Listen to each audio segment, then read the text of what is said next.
এই অধ্যায়ে আমরা স্কেল টুল নিয়ে আলোচনা করব। এখানে আমরা দেখতে পাচ্ছি স্কেল টুলটি। তো স্কেল টুলটি দিয়ে মূলত কোনো অবজেক্টের নির্ধারিত পরিমাপকে বড় ছোট করা যায়, অথবা কোনো অবজেক্টকে বা কোনো রেক্টেঙ্গেল অথবা কোনো সার্কেলকে আমরা নির্ধারিত পরিমাপে বড় ছোট করতে পারি, অথবা এটিকে ঠিক রেখে পূর্বের মেজারমেন্ট ঠিক রেখে নতুন করে ছোট বড় করে কপি করতে পারি।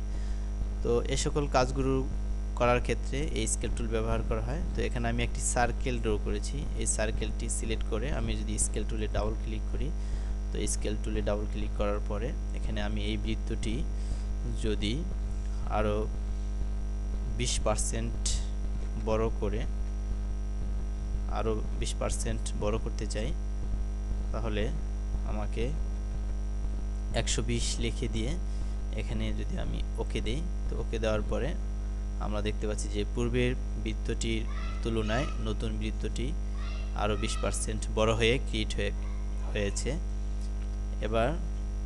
আবার আমি যদি সেই স্কেল টুলে আসি, তো এখানে এসে আবার আমরা যদি এটিকে 50% পূর্বের তুলনায় 50% ছোট করতে চাই, তাহলে 50 লিখে দিয়ে এখানে ওকে দিই। তো ওকে দেওয়ার পরে আমরা দেখতে পাচ্ছি যে এটি 50% ছোট হয়েছে। তো এভাবে বড় ছোট করা ছাড়াও আমরা এই স্কেল টুল দিয়ে সমান বা নির্ধারিত পরিমাপে নতুন করে আরেকটি কপি করতে পারি। তো এখানে আমরা 50% দেখতে পাচ্ছি। এখানে আমরা যদি 100% লিখে দিই, 100% লিখে দিয়ে আমরা যদি কপিতে ক্লিক করি, তো পূর্বের যে আকৃতি ছিল সেটি রয়ে গেছে, কারণ পূর্বের বৃত্তের তুলনায় নতুন করে আর কোনো বাড়িয়ে কমিয়ে দেওয়া হয়নি, এই জন্য বৃত্তটি সমান পরিমাপে রয়ে গেছে। কিন্তু আমরা যদি এই 100% থেকে 100% ঠিক রেখে 120% দিয়ে কপি দেই, তাহলে কি হবে যে পূর্বের তুলনায় আরেকটু বেড়ে নতুন করে আরেকটি সার্কেল এখানে ক্রিয়েট হয়েছে।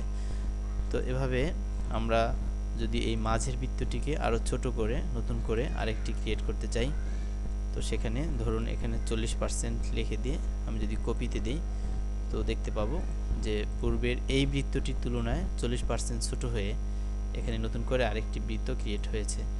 তো এভাবে আমরা এই স্কেল টুলের সাহায্যে বিভিন্ন সার্কেল বা রেক্টেঙ্গেলকে এভাবে নির্ধারিত পরিমাপে বড় ছোট ছাড়াও নির্ধারিত মেজারমেন্ট নির্ধারণ করে আমরা এখানে কপি করতে পারি।